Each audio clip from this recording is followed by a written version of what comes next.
কৃমিনাশক রেজিস্ট্যান্সি কি? কৃমিনাশক রেজিস্ট্যান্সি অ্যান্টিবায়োটিক রেজিস্ট্যান্স ভাইয়া যেরকম। স্লাইড শো হচ্ছে না, স্লাইড দেখা যাচ্ছে না।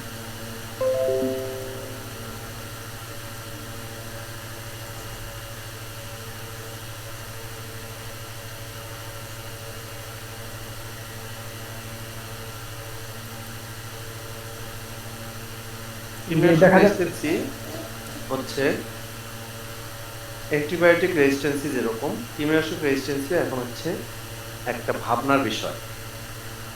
এটা নিয়ে যত্রতত্র অ্যান্টিবায়োটিক ব্যবহার করার ফলে আমরা যেমন অ্যান্টিবায়োটিক হারাতে বসেছি, অ্যান্টিবায়োটিক ছাড়া অনেক মানুষ মারা যাবে সামনের ভবিষ্যতে, অদূর ভবিষ্যতে, তেমনি অ্যানথেলমেন্টিকের কারণেও অনেক অ্যানিমেল সুস্থ থাকতে পারবে না। কৃমিনাশক রেজিস্ট্যান্সি আসলে কি? সঠিক নিয়ম মেনেও আক্রান্ত গরুতে কৃমিনাশক ঔষধ কাজ না করা, এটাই হচ্ছে কৃমিনাশক রেজিস্ট্যান্সি।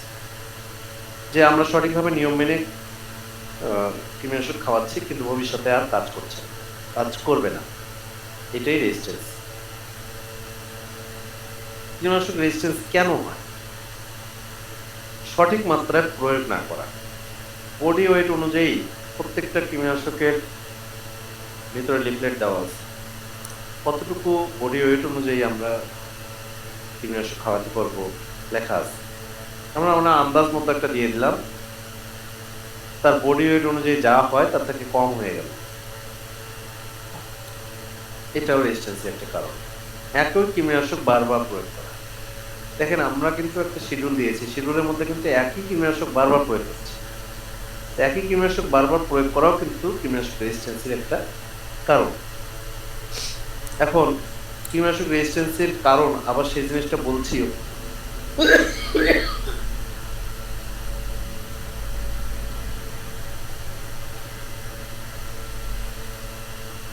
নিরূপায়ণ আসে। সঠিক সুযোগ সব জায়গায় সমানভাবে না থাকার কারণে আমরা অনেক জায়গায় এমন আছে যে এইটুকু শিডিউল আমরা কেউ মেনটেন করি। ম্যাক্সিমাম ক্ষেত্রেই মেইন যে কারণটা সেটা হচ্ছে সঠিক মাত্রা প্রয়োগ। সব কৃমির ক্ষেত্রে একই কৃমিনাশক প্রয়োগ। আমরা কৃমিনাশক দিচ্ছি সব কৃমির ক্ষেত্রে, যে যে বলতেছে যে কৃমির সমস্যা তাতে একই ধরনের কৃমিনাশক আমরা ব্যবহার করছি।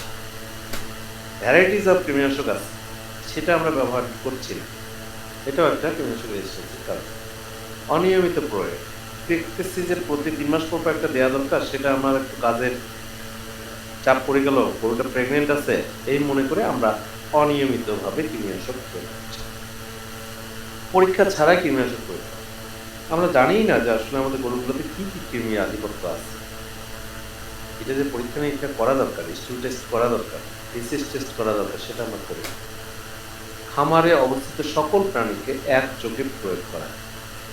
দেখা যাচ্ছে যে 20টা গরু আছে, তার মধ্যে 7টা গরুতে ওই কৃমিটা নাই, আপনি 13টা গরুকেই হয়তো দরকার, কিন্তু এই ওষুধটা আপনি সবগুলোকেই দিন, এটাও একটা কৃমিনাশক রেজিস্ট্যান্সির কারণ। এক্ষেত্রেও আমরা বলবো যে আমাদের দেশে অপ্রতুল চিকিৎসা ব্যবস্থাপনা, অপ্রতুল ডায়াগনস্টিক ফ্যাসিলিটিসেরও একটা কারণ।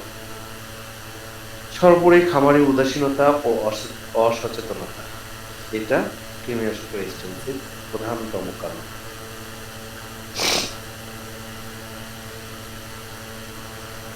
তাহলে কৃমি থেকে মুক্তির উপায় কি?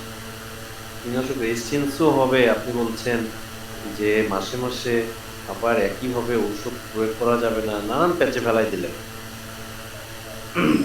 রেজিস্ট্যান্সি থেকে মুক্তির উপায় হলো নিয়মিত গোবর পরীক্ষা করা, করে সঠিক সময়ে সঠিক মাত্রায় কীটনাশক দেওয়া। আপনি আগে পরীক্ষা করে শিওর হন, হয়ে তারপরে সঠিক সময়ে সঠিক মাত্রায় কীটনাশক দেওয়া। চিকিৎসকের পরামর্শ অনুযায়ী কীটনাশক প্রয়োগ করা। জলাভূমির ঘাস খাওয়ানো ও চড়ানো থেকে বিরত থাকা। সকল গরুকে একই সময়ে কৃমিনাশকের আওতায় নিয়ে আসা। খামার পরিষ্কার পরিচ্ছন্ন রাখা। এই যে সকল গরুকে একই সময়ে কৃমিনাশকের আওতায় নিয়ে আসা, আবার কৃমিনাশক রেজিস্ট্যান্সের ক্ষেত্রে আমরা বলছি সকল গরুকে একসঙ্গে কৃমিনাশক দেওয়ার ফলেই কৃমিনাশক রেজিস্ট্যান্সি হচ্ছে, কিন্তু উপায় নেই। আমাদেরকে যতক্ষণ পর্যন্ত ফ্যাসিলিটিস অ্যাভেলেবল আমরা করতে না পারছি ততক্ষণ পর্যন্ত আমাদেরকে শিডিউল মেনে কৃমিনাশক দেওয়ার বিকল্প কিছুই নেই। ধন্যবাদ। এই ছিল আজকের আলোচনার বিষয়বস্তু। এখন আপনার মুক্ত সময় পাবেন প্রশ্ন করার।